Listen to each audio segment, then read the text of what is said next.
Mengejutkan, tanggapan pihak Ruben Onsu atas pernyataan pihak kuasa hukum Sarwendah soal biaya bulanan 200-an juta hingga soal hak Ruben bertemu anak-anaknya. Pihak Ruben Onsu juga bicara soal isi kesepakatan Ruben dan Sarwendah terkait pengasuhan atas anak-anak mereka. Hingga pihak Ruben Onsu meminta Sarwendah agar mendidik anak-anaknya supaya anak-anak mau bertemu dengan ayah mereka sesuai kesepakatan. Pihak Ruben Onsu juga mempertanyakan maksud pihak Sarwendah mengungkap masalah soal debt collector karena sejauh ini belum ada langkah hukum terhadap pihak debt collector atau leasingnya. Lantas, seperti apa pula pernyataan Sarwendah terkait kedatangan debt collector ke rumahnya? Benarkah ia alami shock hingga harus mendatangi psikolog? Lalu, benarkah pihak Ruben Onsu juga membantah anggapan pihak kuasa hukum Sarwendah bahwa komunikasinya dengan Ruben selama ini tersendat? Pemirsa, bersama Intens Investigasi, kami hadirkan kabar terkini, terpercaya, dan teraktual. Tetapi sebelumnya, jangan lupa untuk like, subscribe, dan juga share channel YouTube ini.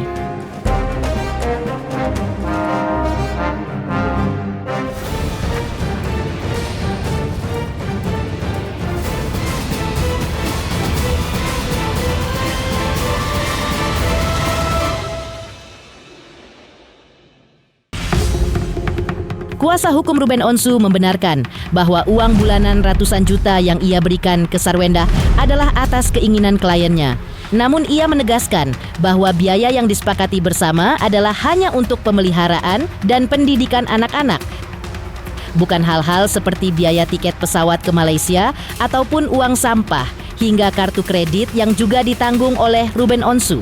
Hal itu diungkapkan pihak Ruben Onsu setelah kuasa hukum Sarwendah meluruskan bahwa uang bulanan yang sebelumnya disebutkan kuasa hukum Ruben adalah berdasarkan kesepakatan bersama.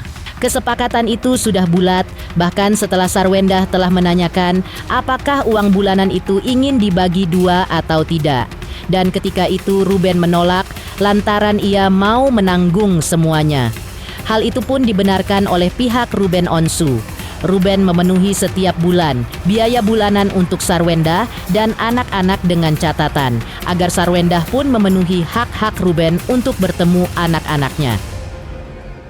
Bicara mengenai masalah uang, memang itu adalah real ya.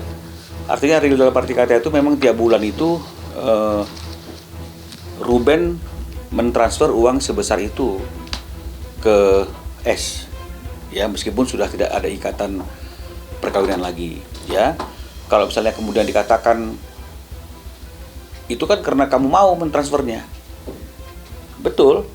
Tapi kan itu wujud dan bukti bahwa Ruben itu orangnya tidak ribet, ya, dan dia tidak mempermasalahkan, ya, terkait dengan masalah biaya-biaya yang kemudian ditagihkan atau dibebankan kepada dia, ya. Sepanjang apa yang menjadi hak-hak Ruben juga harus diperhatikan. Terakhir di 1 November juga Ruben masih kirim ke Sarwendah gitu ya, ke PS ya. Masih dikirim tuh, ini buktinya nih. Ya 1 November. Ya, ini November, 1 November juga masih itu.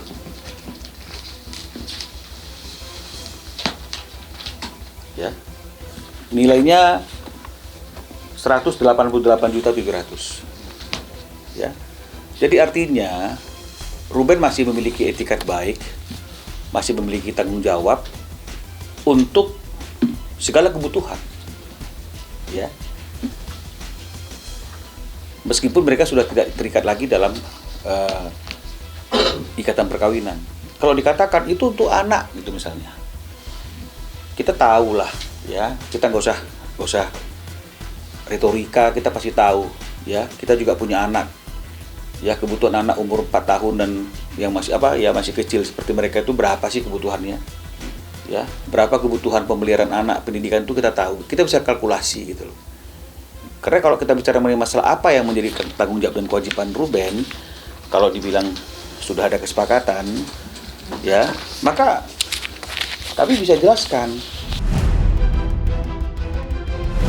Jadi pada waktu sebelum terjadi gugatan itu kan memang mereka itu berkomunikasi dan mau semuanya dituangkan dalam akta notaris kalau memang nanti terjadi perceraian, karena memang sudah mulai ada tanda-tanda ke arah sana. Nah, coba tanya tuh, notarisnya siapa yang pilih?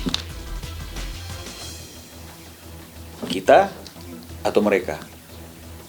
Draft yang dituliskan dalam perjanjian di notaris ini yang buat siapa? Betul, kita koreksi. Tapi artinya kan kalau kita bicara mengenai masalah niat, itu kan sudah tahu dari mana datangnya niat itu. Ya, kita nggak usah jelaskan. Nah, sekarang kita bicara mengenai masalah, itu memang kebutuhan anak. Oke.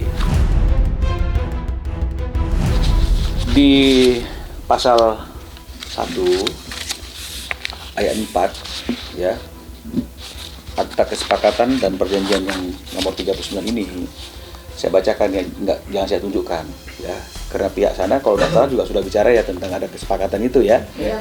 Jadi nggak ada salahnya saya bacakan isinya, wujudnya ada di sini ya.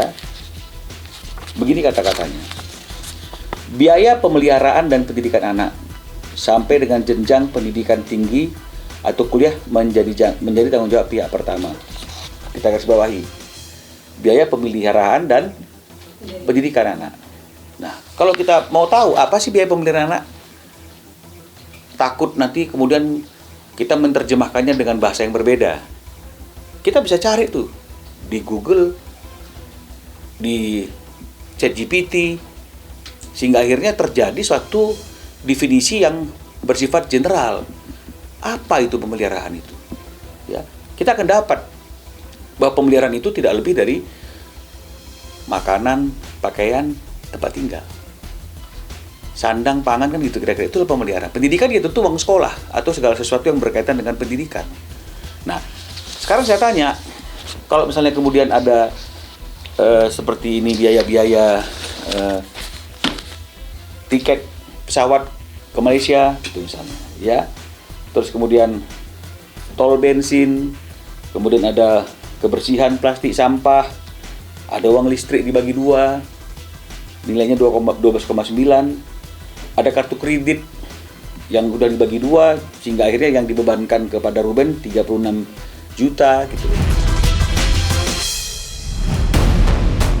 Kuasa hukum Ruben Onsu juga menyebutkan bahwa selama ini pihak Ruben tidak mempersoalkan ketika Sarwenda tidak pernah memberikan rincian pengeluaran uang yang diminta oleh Ruben.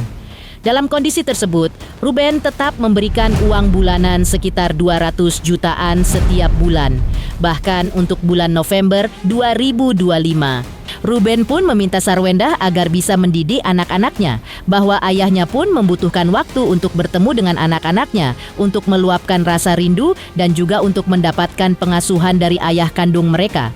Karena itu, tudingan pihak Sarwenda bahwa pihak Ruben membongkar masalah hak asuh dan uang bulanan hendak mendiskreditkan dirinya dibantah pihak Ruben. Ini kita tunjukkan bukan ingin memojokkan, bukan ingin mendiskreditkan S. Tapi yang ingin kami sampaikan adalah Ruben nggak mau ribet mengenai masalah yang seperti itu. Hubungan silaturahmi itu tetap dijaga. Ya, biaya-biaya kalau diminta dibayarkan. Ya, walaupun bolak-balik perinciannya mana, nggak dikasih-kasih, Ruben nggak ada masalah. Sepakat dia kok, bener sepakat. Ya, dan ketika Ruben minta breakdown-nya nggak dikasih, tapi Ruben berpikir ya udahlah nggak apa-apa, kan nggak dipersoalkan. Buktinya sampai November juga masih diserahkan. Tapi kalau dibilang itu tanggung jawab pemeliharaan anak, aduh, kita semua punya anak lah rata-rata itu ya. Kita bisa hitung berapa sih biaya kebutuhan seorang anak yang masih kecil untuk makan, pangan dan semuanya termasuk pendidikannya. Ya, jadi kita janganlah berretorika di hal-hal yang seperti itu. Kalau mengenai masalah misalnya ini reimburse segala macam ya, yang bilang S nggak punya uang siapa? Tak ada, kita nggak pernah bilang dia nggak punya uang. Kita hanya menyampaikan bahwa setiap tanggal 1 dari mulai September ya setelah terjadi perceraian sampai kemarin itu kita masih per tanggal 1 dan nggak pernah terlambat itu untuk WA-nya gitu loh, ya. Nih, November belum bayar. Ya, karena dibilang November belum bayar, ya kita bayarin. Bukti transfernya ada. Bayarin. Gitu loh. Jadi bukan omon-omon. Kita tidak mempersoalkan juga masalah hal ini. Yang kita mau garis bawahi highlight itu adalah klien kami itu tidak pernah ribet untuk hal-hal yang seperti ini. Ya, walaupun sudah nggak ada ikatan, walaupun ada hal-hal yang sebenarnya itu tidak dapat dikategorikan sebagai pemeliharaan dan pendidikan anak, tapi tetap ditanggung-jawabi, ya janganlah dia dipersulit untuk bertemu dengan anaknya. Itu yang perlu kami garis bawahi, ya. Tapi janganlah artinya itu haknya dia untuk bertemu anaknya itu dibatas-batasi atau kemudian dengan berbagai macam alasan tidak ada waktu yang harusnya kalau menurut perjanjian ini, ya saya bacakan ini. Ya. Pihak kedua berkomunikasi secara langsung maupun tidak langsung melalui telepon dengan tiga anak itu ya. Dan ini ya, dan untuk bertemu serta tinggal bersama dengan pihak pertama. Berarti pihak pertama itu Ruben sekurang-kurangnya 2-3 hari dalam seminggu. Nah, jadi jangan dikatakan anaknya nggak mau, anaknya lebih mau seperti ini. Dia anak kecil. Seorang ibu itu dia harus bisa mendidik, bisa mengasuh anaknya, memberikan pengertian bahwa ayahnya pun perlu waktu untuk bertemu dengan dia. Karena kalau misalnya kemudian kita bilang dia sudah besar, loh, kalau kita bicara mengenai masalah besar, maka kita harus melihat definisi besar atau dewasa itu menurut undang-undang 18 tahun. Jadi kalau masih anak itu di bawah umur 18 tahun, masih anak di bawah umur, bagaimana kita bilang dia sudah mengerti? Pengertian seorang anak kecil, kita nggak bisa biarkan anak kecil yang berpikir sendiri dan yang menentukan apa yang dia mau dan apa yang dia tidak mau. Tidak. Itu makanya ada hak asuh. Karena anak yang masih di bawah umur itu dia harus diasuh, dididik dan dibimbing oleh orang tuanya. Kalau kita lepaskan segala sesuatunya itu menurut keinginan sang anak, ya kacau dong. Masa orang dewasa diatur oleh anak-anak, gak mau ketemu ini, mau ketemu sana, nggak bisa. Sebagai seorang ibu kita harus bisa mengarahkan, nggak boleh seperti itu. Kuasa hukum Ruben kembali mempertanyakan maksud pihak Sarwenda sehingga mengungkap masalah debt collector ke publik dengan menggelar konferensi pers. Karena tidak ada langkah hukum konkret yang diambil pihak Sarwenda terhadap debt collector tersebut jika mereka membuat Sarwenda merasa tidak nyaman. Seharusnya ketika debt collector datang, Satpam rumah Sarwenda bisa mencegat mereka di pintu masuk dan tidak mempersilahkan mereka masuk ke ruang tamu jika mereka mengecek surat tugas dan alamat penagihan tidak sesuai. Mengenai masalah DC misalnya, kenapa melebar? Loh, kalau masalah kecewa, saya juga bisa kecewa. Karena ketika sudah ada pertemuan antara saya dengan kuasa hukumnya S, ya, adinda saya Kris Sapsewu, ya, untuk membicarakan bagaimana solusinya, ya, dan saya kasih surat pemberitahuan, dia juga kasih surat pemberitahuan, bukan somasi, karena itu kan spirit untuk menyelesaikan masalah dengan kekeluargaan. Ya, dia juga bicara masalah DC, kita juga sudah bahas, sudah diselesaikan kok, udah selesai itu masalah DC-nya. Jangan dipersoalkan lagi. Nah, setelah bubar dari pertemuan itu, beberapa hari kemudian preskon khusus DC. Loh, kan nggak ada lagi urgensinya untuk preskon mengenai masalah DC.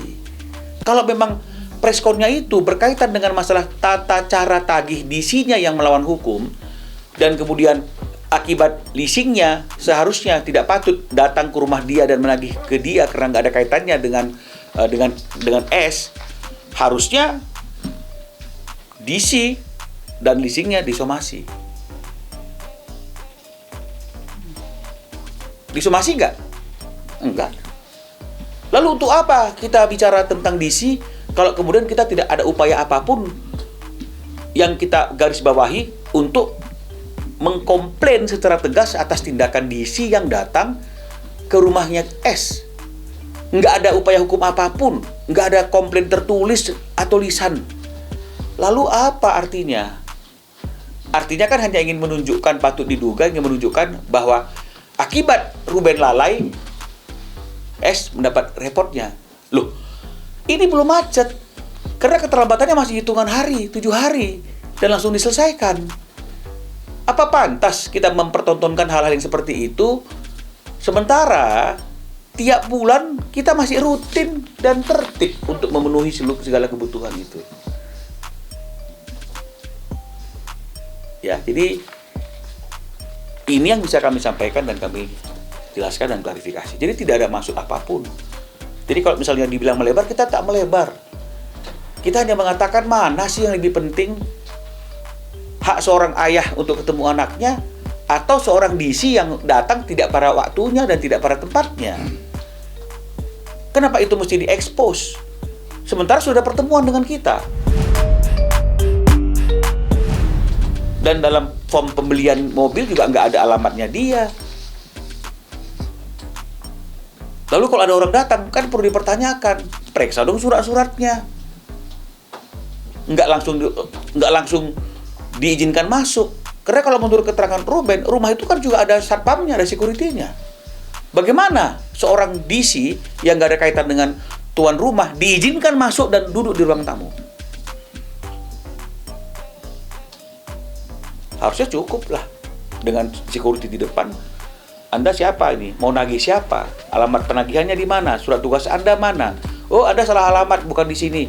Silakan Anda keluar. Tidak boleh masuk ke area rumah, apalagi ke ruang tamu di dalam seperti itu. Kan itu dong harusnya logikanya. Ya, tapi ini masuk. Oh, nggak apa-apa. Tapi kemudian semuanya sudah kita selesaikan. Kelisingnya. Dan akibat kedatangan itu juga saya sudah bertemu dengan kuasa hukumnya S. Semua sudah clear.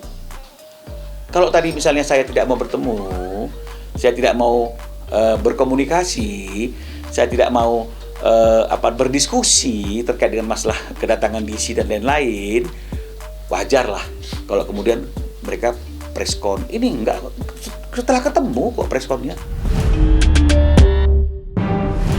Kuasa hukum Ruben Onsu juga menegaskan bahwa komunikasi yang dijalin Ruben Onsu dan Sarwenda selama ini berjalan lancar. Hal ini ditegaskan pihak Ruben Onsu untuk membantah pernyataan kuasa hukum Sarwenda soal adanya miskomunikasi antara Sarwenda dan Ruben. Namun menurut Ruben, seringkali meskipun dijawab, tidak ada schedule yang jelas dari pihak Sarwenda soal kapan Ruben bisa menjemput anak-anaknya. Lancar lah, jadi jangan bilang miskomunikasi. Jangan bilang miskomunikasi, karena kalau ditengok tiap hari ada komunikasi nggak Ruben dengan dia? Ada, tuh chatting-chattingannya ada. Ruben minta anak, ada nggak? Ada. Di mana dibilang ini miskomunikasi atau kurang komunikasi? Ini adalah keinginan bebasnya si S itu kan patut diduga mau serahkan, mau ngomong anaknya dididik, nggak boleh gitu. Ayahmu juga, atau tidak, hanya itu aja sih kalau si Ruben melihat. Karena kalau komunikasi ini bukti chattingan banyak ini. Apakah bukti chattingan ini bukan komunikasi? Terakhir kapan, Bang? Kenapa? Terakhir komunikasi. Waduh, saya kok terakhir komunikasi kemarin juga mungkin mereka chattingan tuh. Karena kan mau ajak ketemu atau apa gitu kira-kira yang Sama suster ya, Pak? Hah? Sama suster. Sama susternya juga komunikasi. Nah itu ya, ini juga ini kok ini Sarwenda nih, ini September nih. Ya, jadi kan artinya kan komunikasi ada dong. Bagaimana kita bisa komunikasi kalau bahasanya pakai bahasa Indonesia? Aku mau jemput anak, boleh nggak? Kan mudah dipahami. Jawabannya cuma boleh apa enggak? Kalau enggak ya kenapa? Tapi harusnya nggak boleh, jangan dibilang enggak, harusnya boleh. Atau ya jangan hari ini, besok. Tapi kalau kemudian nggak ada schedule yang jelas, ya apa dong namanya? Sejak lama, ya Ruben itu sudah chat S dan mengatakan bahwa nomor teleponnya itu ganti.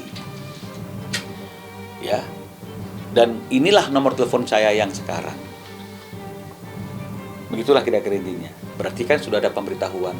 Kenapa pemberitahuannya ke S? Ya iyalah, walaupun anak-anak itu punya HV, menurut kita semuanya itu dalam kekuasaan absolut dari anak-anak atau dalam kontrol ibunya sebagai orang dewasa. Ya pasti kontrol ibunya. Jadi oleh karena itu pemberitahuan itu diberikan kepada S sebagai ibunya, sudah ganti nomornya. Jadi kalau misalnya kemudian anak-anak itu dibiarkan terus menghubungi nomor yang lama, ya nggak nyambung. Lalu kalau kemudian itu di framing, dia nggak balas-balas, nggak angkat-angkat, loh kan sudah dikasih tahu nomornya berubah. Dikasih tahu nggak ke anak-anak? Tapi S-nya sendiri tetap masih bisa berkomunikasi dengan R-nya. Nah, baru kemudian kemarin itu dikirim, baru bisa berkomunikasi. Nah, pertanyaannya seperti itu, nggak dijawab. Ya, teleponnya ke nomor yang mana? Ketika sudah berpisah kan, maka tanggung jawab anak itu kan harusnya ya tanggung jawab kedua orang tuanya, bukan satu orang saja. Pola asuh dan pola didik itu juga bukan dari satu orang saja, tapi dari dua-duanya. Kan begitu dong harusnya. Nah, kalau dikatakan anaknya nggak mau, ya sekarang seperti ini misalnya. Anaknya nggak mau belajar. Diikutin nggak? Orang anaknya udah gede, ada keinginan, anaknya nggak mau belajar, terus gimana? Dibiarin nggak belajar? Anaknya nggak mau sekolah, dibiarin nggak mau sekolah? Ya tidak dong, kita sebagai orang dewasa ya harus memberikan pengertian. Nggak boleh gitu, nak. Karena papamu, ayahmu juga rindu sama kamu dan kamu harus ketemu dengan dia. Bukan langsung ya udah, kalau nggak mau ketemu sama ayahmu, mau ketemu sama yang lain, itu kan nggak begitu juga dong. Mengejutkan, pihak Ruben Onsu minta Sarwendah tidak batasi dirinya untuk bertemu anak-anaknya.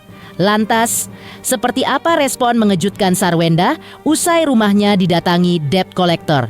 Benarkah ia sampai mendatangi psikolog? Halo, saya Denny Darko yang mengucapkan selamat untuk Intens Investigasi yang road to 4 juta subscribers, luar biasa. Dan ini semua berkat dukungan kalian yang terus menyaksikan dan setia untuk menonton Intens Investigasi dan tayangan saya di kanal ini. Terus saksikan Intens Investigasi di 5 juta, 6 juta, 7 juta subscribers dan seterusnya. Terima kasih. Sampai jumpa.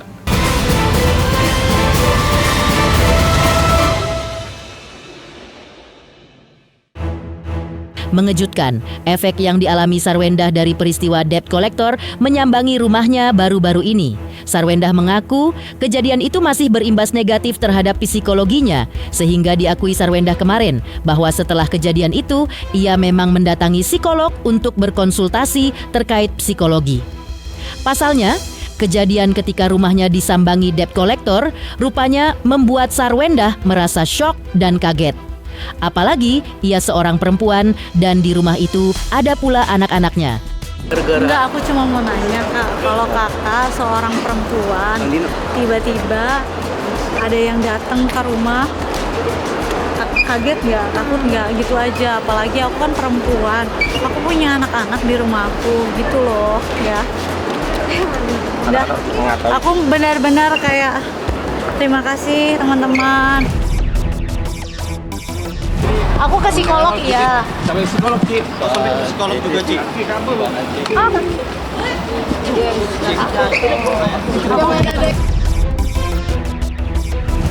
Sarwendah juga membantah terkait pernyataan kuasa hukum Ruben Onsu yang menyebutkan bahwa dirinya menghalangi Ruben Onsu untuk bertemu dengan anak-anak. Menurut Sarwendah, tidak susah bagi Ruben untuk bertemu anak-anaknya. Ruben tinggal mengontak Sarwendah, lalu Sarwendah akan mencocokkan jadwal dengan anak-anak. Segampang itu.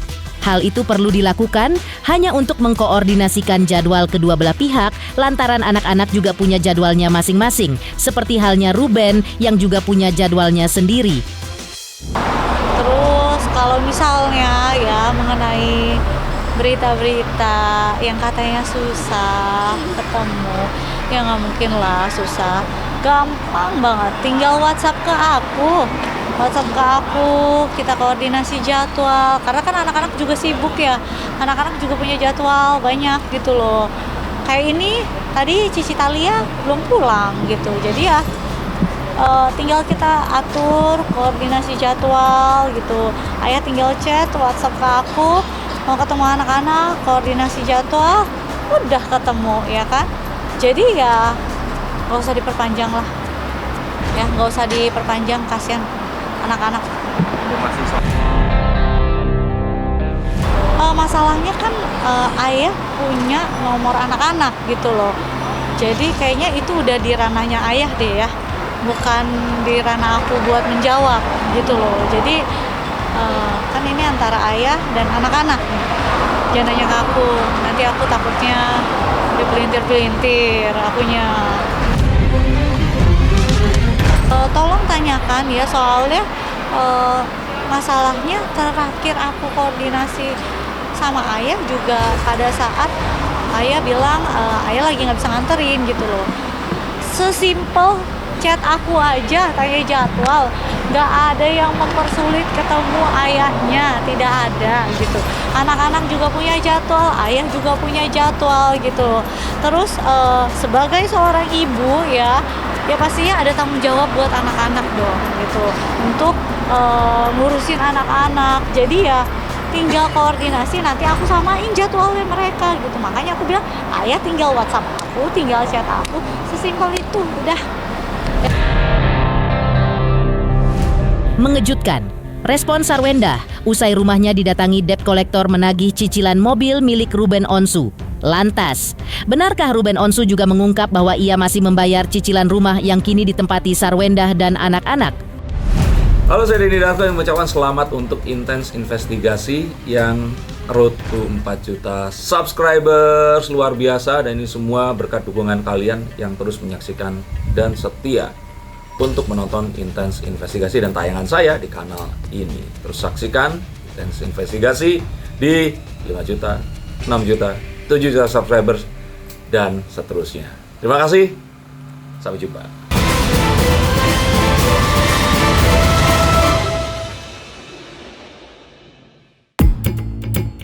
Di tengah prahara terkait debt collector antara Ruben Onsu dengan Sarwenda yang bermula ketika debt collector datangi rumah Sarwenda, kuasa hukum Ruben Onsu sebelumnya juga mengungkap bahwa rumah yang saat ini ditempati oleh Sarwenda dan anak-anak pun masih dalam masa cicilan KPR alias belum lunas.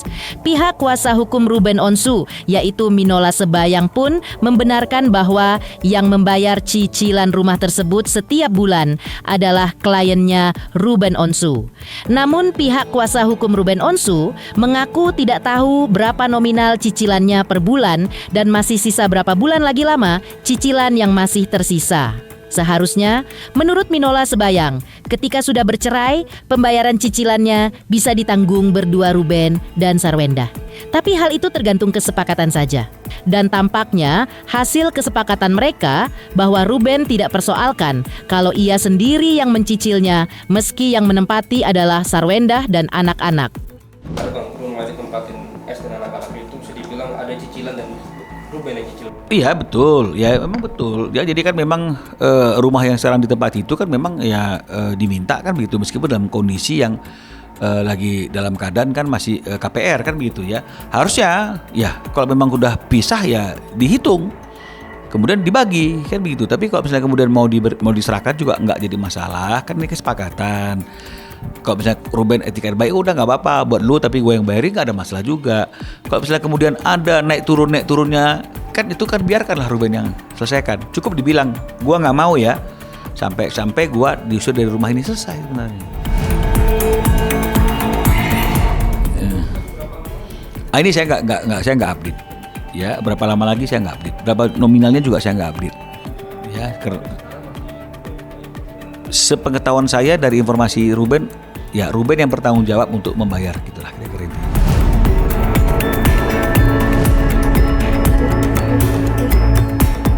Demikian pemirsa, kabar terkini, terpercaya, dan teraktual yang kami hadirkan hari ini. Pemirsa Intens Investigasi, jangan lupa saksikan terus Intens Investigasi.